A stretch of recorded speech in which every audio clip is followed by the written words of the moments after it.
ಆನೇಕಲ್ನಲ್ಲಿ ಸಿನಿಮೀಯ ಸ್ಟೈಲ್ನಲ್ಲಿ kidnap ಆಗಿದ್ದ ವ್ಯಕ್ತಿಯ ಬರ್ಬರ ಹತ್ಯೆ. ಟಾಟಾ ಏಸ್ನಿಂದ ಕಾರ್ಗೆ ಡಿಕ್ಕಿ, ಮತ್ತೊಂದು ಕಾರ್ನಲ್ಲಿ ಬಂದಿದ್ದ ದುಷ್ಕರ್ಮಿಗಳಿಂದ ಸ್ಪ್ರೇ ಹೊಡೆದು ಅಪಹರಣ. ಸ್ಥಳಕ್ಕೆ ಪೊಲೀಸರು ಭೇಟಿ ನೀಡಿ ಪರಿಶೀಲನೆ.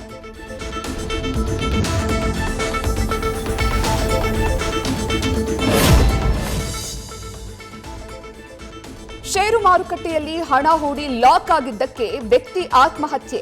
ಮೈತುಂಬಾ ಸಾಲ, ಅನಾರೋಗ್ಯದಿಂದಲೂ ಬಳಲ್ತಾ ಇದ್ದ ವೆಂಕಟೇಶ್ ಮನನೊಂದು ರೈಲಿಗೆ ತಲೆ ಕೊಟ್ಟು ಸೂಸೈಡ್.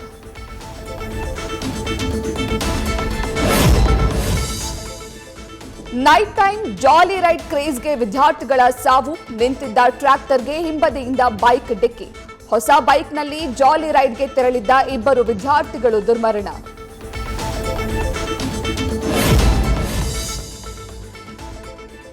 ಬೀದಿ ನಾಯಿಗಳನ್ನ ಹಿಡಿಯಲು ಬಂದವನಿಂದ ಇದೆಂಥ ವಿಕೃತಿ. ನಾಯಿಗಳ ಕಾಲುಗಳನ್ನ ಹಿಡಿದು ಗಿರಗಿತ್ತಲೇ ತಿರುಗಿಸಿ ಹಿಂಸೆ.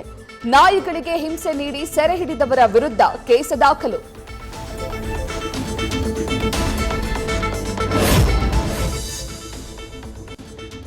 ಸಿಲಿಕಾನ್ ಸಿಟಿ ಜನರಿಗೆ ಜಿಬಿಎಯಿಂದ ಗುಡ್ ನ್ಯೂಸ್. ಇನ್ಮುಂದೆ ರಾತ್ರಿಯೂ ಬರಲಿದೆ ಕಸದ ಗಾಡಿಗಳು. ಕಸದ ಸಮಸ್ಯೆ ನಿವಾರಿಸಲು ಜಿಬಿಎಯಿಂದ ಹೊಸ ಅಸ್ತ್ರ. ನ್ಯೂಸ್ ಫಸ್ಟ್, ನಿರ್ಭೀತಿಯಿಂದ ನಿಮ್ಮ ಪರವಾಗಿ.